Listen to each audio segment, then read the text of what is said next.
Hello students, BSc first year paper third आपका और unit first. तो पहले मैं आपकी एंट्री कंप्लीट करूंगी।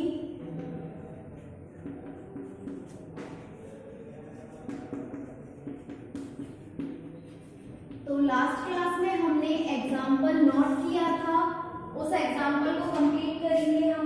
फर्स्ट ऑफ ऑल एग्जाम्पल था हमारा कि यदि दीर्घवृत्त की दो जीवाएं पी एस क्यू और पी एस डैश आर है, तो हमने ये सॉल्व किया था इस पॉइंट तक 1/SP प्लस का 1/SQ इक्वल टू 2। यहां तक हम इस क्वेश्चन को सॉल्व कर चुके थे। अब देखो इन दोनों पार्ट में n क्या है, कॉमन है, तो 1/SP plus 1/SQ equal to 2 means 1/SP plus 1/SQ equal to 2/L। Clear? अब 2/L आ गया, लेकिन हमें जो पॉइंट करना है उसे साइड में नोट करो, यानी कि रफ पेज पर साइड में क्या करना है, SP/SQ plus PS dash upon RS dash. तो देखो हमें क्या लाना है, SP और SQ। SQ तो नीचे है, इस SP को ऊपर कैसे भेजे हम, इस पूरी इक्वेशन को मैं किससे गुना कर दूं, SP से मल्टीप्लाई करते हैं। तो लिखो इस समीकरण को, और हम क्यों कर रहे हैं, क्योंकि जब हमें प्रूफ करना है तो हमें क्या चाहिए, SP/SQ। इस समीकरण को SP से गुना करने पर, SP से गुना करने पर multiply this equation, multiply this equation with SP। Okay, SP से हम क्या करेंगे, गुना करेंगे, तो SP/SP क्या हो जाएगा, 1 plus SP/SQ equal to 2SP/L। तो हमारे पास यहां से किसकी वैल्यू आ जाएगी, SP/SQ की। तो इसे देंगे इक्वेशन नंबर, देख लेना आपका कौन सा चल रहा है, शायद इक्वेशन नंबर तीसरी होगी आपकी जो भी कंटिन्यू में है आप उसके अकॉर्डिंग नंबर देना।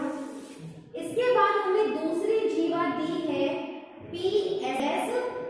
कौन सी जीवा दी है हमें, PSR। तो हमने से वही एंगल बनाया, ये P पॉइंट, ये S पॉइंट और ये R पॉइंट। तो सामकप के समीकरण से लेंगे, तो सामकप का जो आपका समीकरण है उस समीकरण को हमें क्या करना है, यूज में लेना है। ठीक है,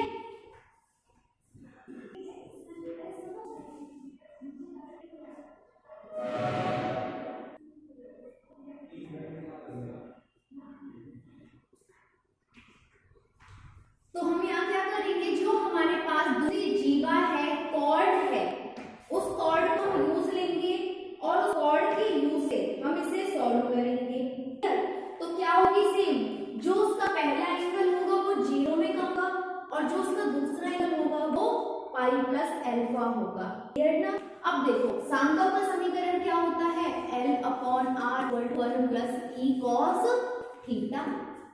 अब L जो है वो एज इट इज रही, ओके। R क्या हो जाएगा, उस फोकस, उस नाभिक से उस बिंदु की दूरी क्या है, S dash P, S dash या P dash, okay, equal to 1 E cos। और P पॉइंट के लिए कोण कितना है, अल्फा, तो cos अल्फा, समीकरण नंबर 4। इसी तरह से अब हम देखेंगे R बिंदु के लिए, तो R बिंदु के लिए जो डिस्टेंस होगी वो क्या होगी, RS dash 1 + E cos pi plus alpha, समीकरण नंबर 5।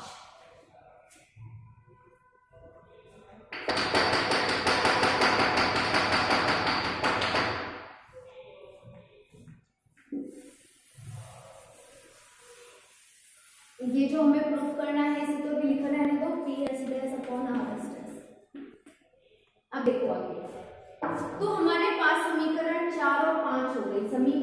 4 और 5 को जोड़ने पर।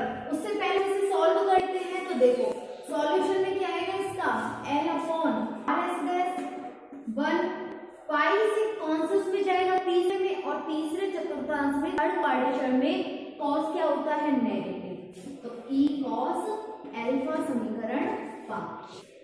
समीकरण 4 व 5 को जोड़ने पर, समीकरण 4 और 5 को जोड़ने पर एड इक्वेशन 4 एंड 5। जब हम 4 और 5 को जोड़ेंगे तो क्या हो जाएगा L upon ts dash plus L upon RS dash equal to 1 plus E cos alpha plus 1 minus का E cos अल्फा। ये प्लस का है ये माइनस का है, कट जाएंगे तो नोट करो पहले यहाँ पे इसे।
आगे देखो आप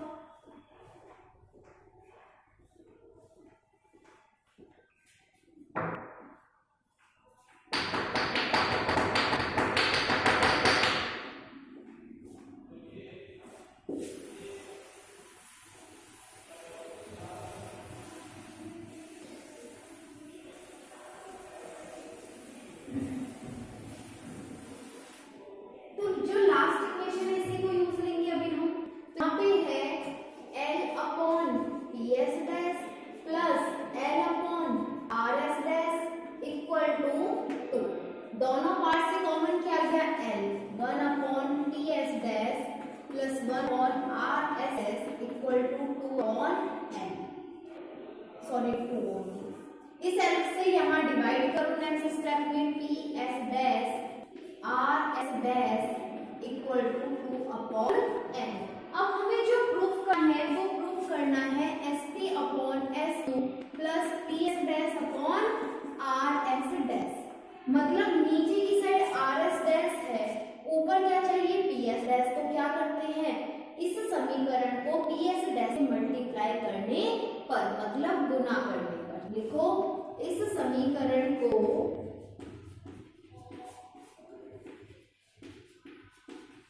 PS से गुना करने पर मल्टीप्लाई दिस इक्वेशन विद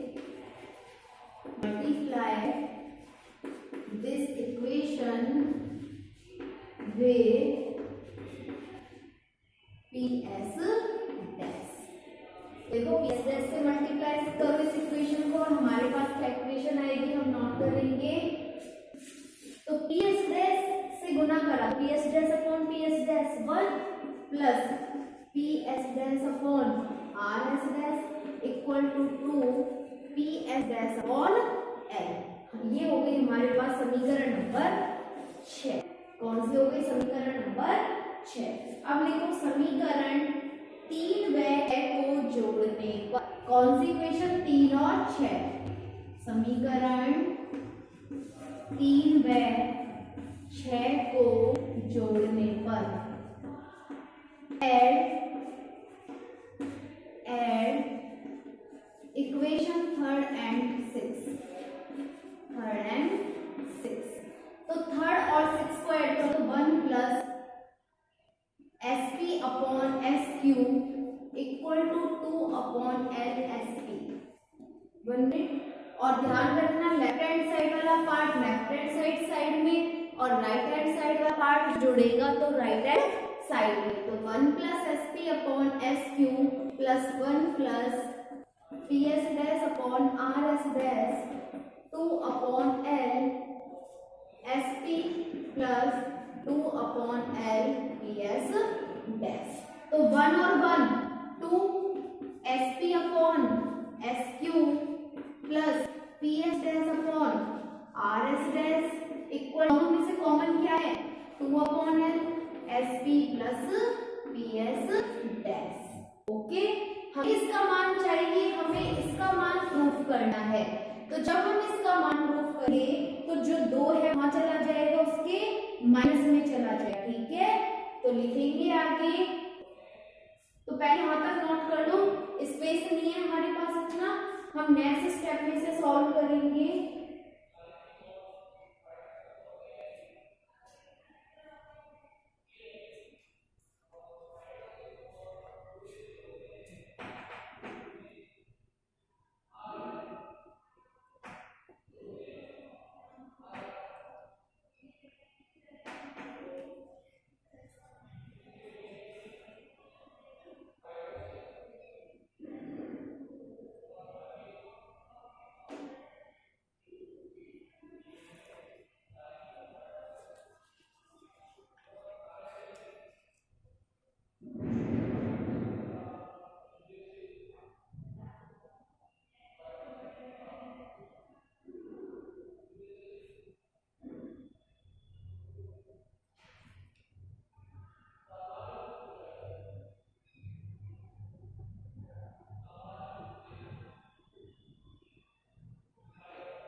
कर लिया नोट, आगे लिखो। अब इसमें देखो मैं फिर से बोल रही हूँ, इस बुक को आपको समझना होगा, रटने से काम नहीं चलेगा। ठीक है, जितने भी पॉइंट्स लिखवाए हैं उन सब का समीकरण याद होना चाहिए आपको।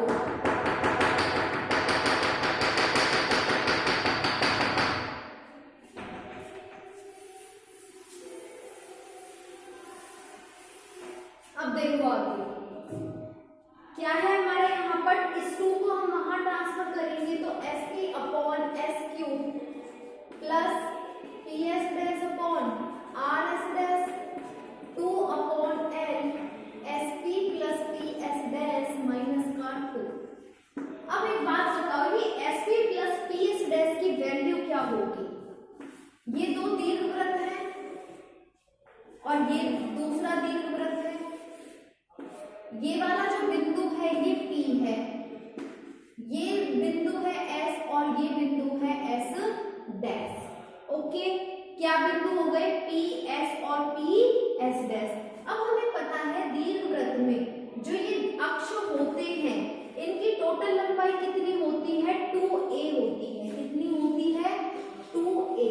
ये जो नाभि फोकस है ये इसको क्या करती है आधे आधे पार्ट में विभाजित करती है, मतलब a इस साइड और a इस साइड। तो P S डैश की दूरी कितनी हो गई a और P S की दूरी भी कितनी हो गई a और a कितना हो जाएगा 2a। S cube P S dash R S dash 2/L a plus a minus का 2 equal to 2/L into 2a minus 2 4a/L minus का 2।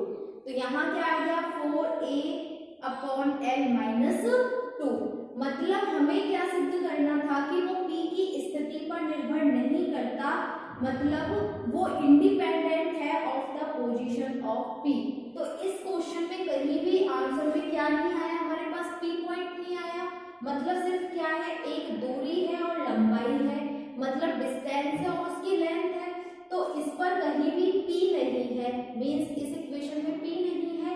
P नहीं है तो हम क्या कह सकते हैं कि यह P की स्थिति पर निर्भर नहीं करता, means it is independent of the position of, क्या है it is independent of the position of P। Okay, जब ये P से स्वतंत्र है इंडिपेंडेंट है तो ये P की सिचुएशन पर कंडीशन पर डिपेंड नहीं होगा और हमारा जो क्वेश्चन है वो क्या हो गया प्रूफ हो गया। नोट करो इसे, फिर हम नेक्स्ट टॉपिक करेंगे इसका। सांकव पर स्थित दो बिंदुओं को मिलाने वाली जीवा का ध्रुवीय समीकरण means polar equation of the chord joining 2 points on a conic. Note करो पहले इन 3-4 लाइंस को, फिर हम नेक्स्ट टॉपिक स्टार्ट करेंगे इस पॉइंट का।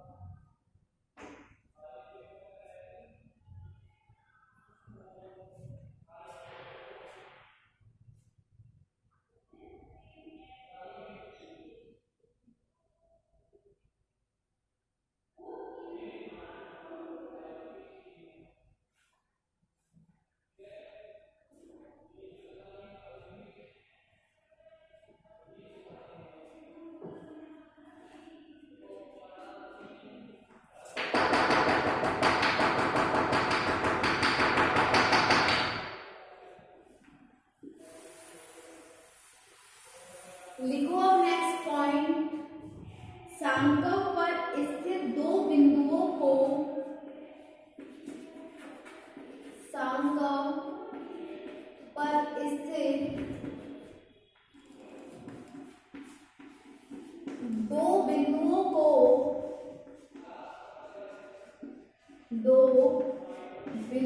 को मिलाने वाली जीवा का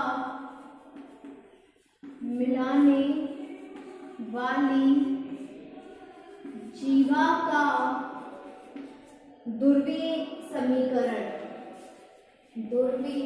समीकरण means polar equation of the chord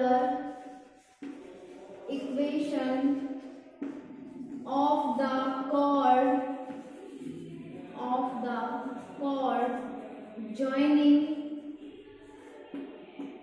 2 points on a conic, 2 points on a conic। तो नेक्स्ट हेडिंग नोट करो, फिर हम इसे प्रूफ करेंगे कि दो बिंदुओं की जीवा को जब हम मिलाते हैं तो वो किस तरह से उसका समीकरण आएगा, उसकी इक्वेशन क्या होगी। तो पॉइंट नोट करो, सांकव स्थित दो बिंदुओं को मिलाने वाली जीवा का ध्रुवीय समीकरण, polar equation of the chord joining two points on a conic.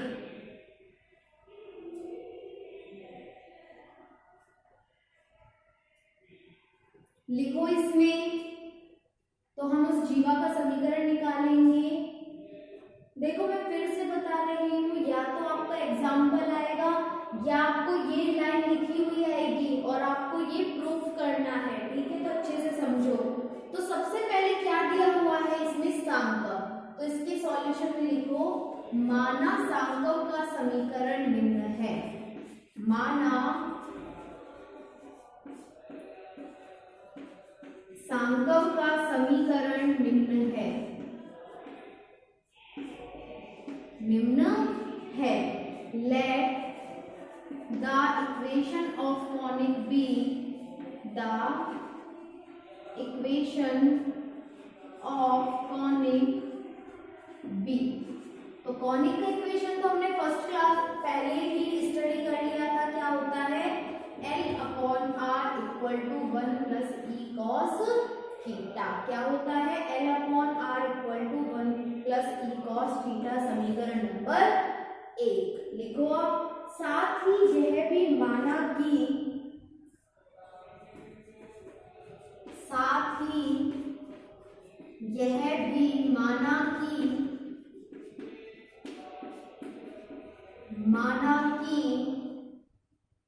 सांकव पर स्थित दो बिंदुओं P व Q, सांकव पर स्थित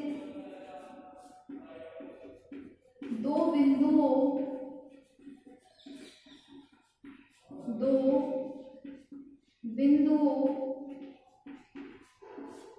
P व Q, क्या है यहाँ पर कि यह भी माना कि सांकव पर स्थित दो बिंदुओं P व Q के सदिश कोण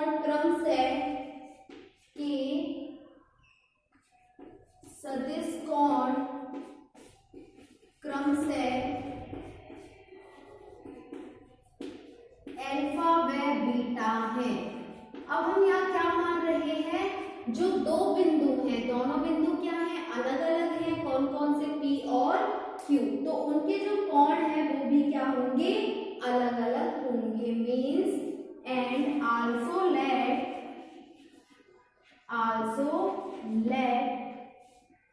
the vectorial angle of two points, vectorial angle of two points P and Q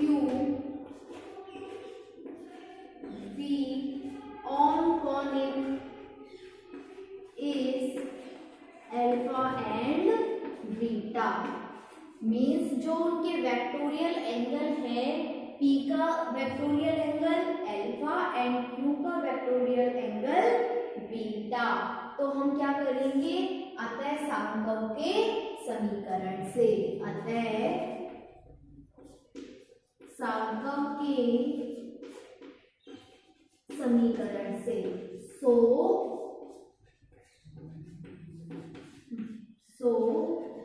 by the equation of conic, ठीक है।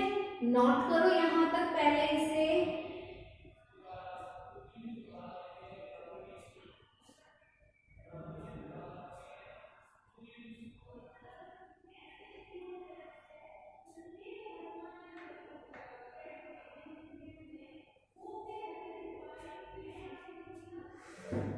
तो ये देखो, आज वैसे भी कंप्लीट नहीं हो पाएगा, लेकिन हम कोशिश करेंगे कि इसको मैक्सिमम पार्ट इसका हम सॉल्व कर ले। और देखो, हिंदी के साथ इंग्लिश की टर्म्स भी यूज करना सीखो। मैं तभी साथ में लिखती हूँ ताकि आगे चलकर आपको कोई प्रॉब्लम ना हो। ओके,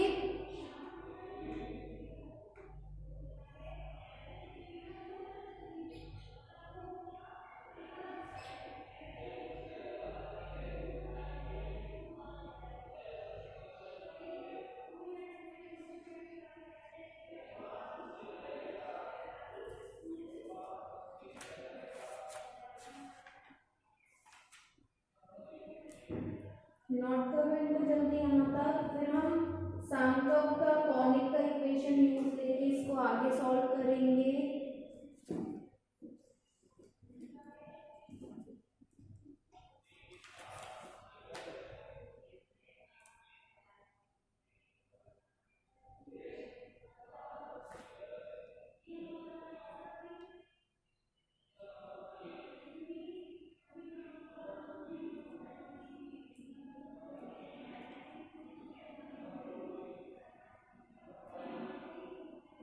ओके, तो अब आगे लिखो इसमें। तो हम क्या करेंगे, जो सांख्यक का समीकरण है, कॉनिक इक्वेशन है, उस कॉनिक इक्वेशन को हम यूज में लेंगे।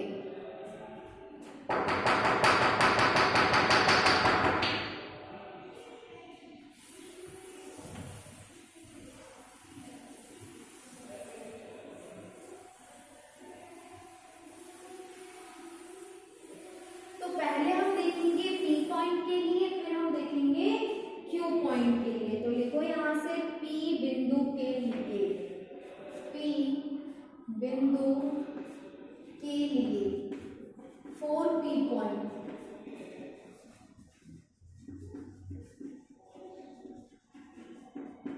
तो देखो सांख्यक के इक्वेशन में L रहेगा। P पॉइंट के लिए उसकी नाभि या फोकस से दूरी कितनी होती है, SP। हर क्वेश्चन में यही कर रहे हैं, 1 का 1, E का E, cos। P पॉइंट के लिए कोण या एंगल कितना है, अल्फा। तो यहां से अगर मैं SP का मान निकालूं तो क्या हो जाएगा, L/1 plus E cos alpha, समीकरण नंबर 2। अब हम देखेंगे Q बिंदु के लिए। Q बिंदु के लिए 4Q पॉइंट, 4Q पॉइंट। तो देखो L/, उसकी नाभि या फोकस से दूरी क्या, डिस्टेंस क्या होगी, SQ। 1 का 1, E का E, cos। और Q पॉइंट के लिए हमने एंगल क्या ऐड किया है, कोण कितना है, बीटा। तो यहां से हम SQ का मान निकालें तो क्या होगा, L/1 plus E cos beta, समीकरण नंबर 3। ओके, क्या हो जाएगा, समीकरण नंबर 3। अतः P और Q के ध्रुवीय निर्देशांक, अतः बिंदु P व Q के ध्रुवीय निर्देशांक, ध्रुवीय निर्देशांक means polar coordinates, polar coordinates of point P and Q, P and Q। तो P और Q पॉइंट के लिए क्या होंगे, ध्रुवीय निर्देशांक निकालेंगे। तो देखो सबसे पहले क्या होता है हमारा, वैसे r, थीटा, डिस्टेंस या दूरी। तो P पॉइंट के लिए डिस्टेंस क्या हो गई, L/1 plus E cos alpha, comma angle कितना हो गया इसके लिए, अल्फा। और Q पॉइंट के लिए बीच में लगा देना कॉमा, पास में को दूर दूर लिख देती हूँ ताकि आपको अलग अलग समझ आइए, कॉमा। और Q पॉइंट के लिए L/1 plus E cos beta, ये डिस्टेंस हो गई, दूरी, और इसके लिए एंगल है बीटा। तो यहाँ पर हमारे पास P और Q के क्या आ गए, ध्रुवीय निर्देशांक। ठीक है, नोट करो यहाँ तक, फिर आगे लिखेंगे।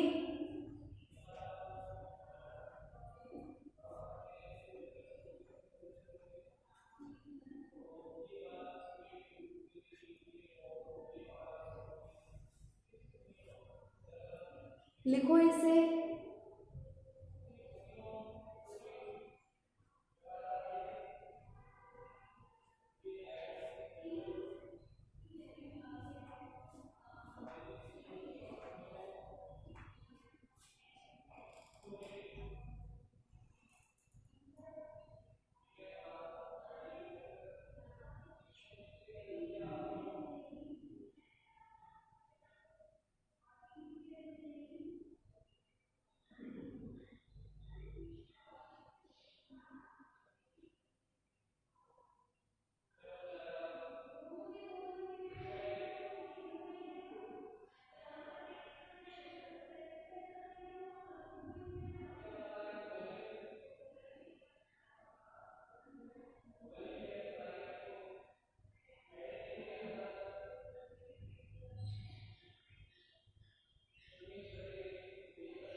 तुमने इसको नोट कर लिया, लिखो आगे अब इसमें। अतः PQ जीवा का समीकरण,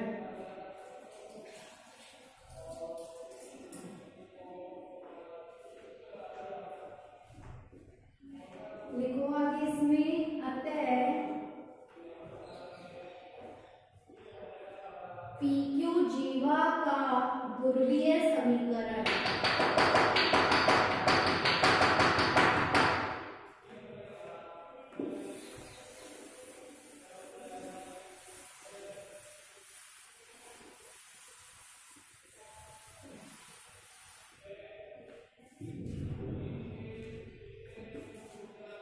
अतः PQ जीवा का ध्रुवीय समीकरण, ये भी हम पढ़ चुके हैं पहले ही। अब आप लोगों को याद होना चाहिए सारा कुछ पिछला। सो द पोलर इक्वेशन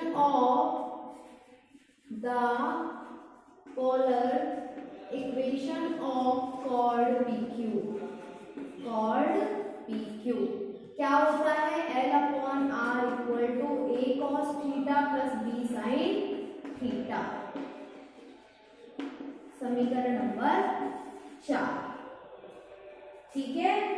तो हमारे पास जो इसका जीवा का समीकरण होगा कॉर्ड का, वो क्या होगा? L/R equal to A cos theta plus B sin theta. चूंकि P व Q जीवा PQ पर स्थित है, जीवा PQ पर स्थित है, मीन्स चूंकि P and Q lies on chord PQ, so या अतः इसके आगे आज कंप्लीट नहीं हो पाएगा, फिर वो इनकम्प्लीट रह जाएगा तो हमें समझ नहीं आएगा। तो हम यहीं से कल दोबारा स्टार्ट करेंगे इस पॉइंट को। यहाँ तक हमने क्या किया है कि जीवा का ध्रुवीय समीकरण निकाल लिया, नोट कर लो आप लोग यहाँ तक इसे।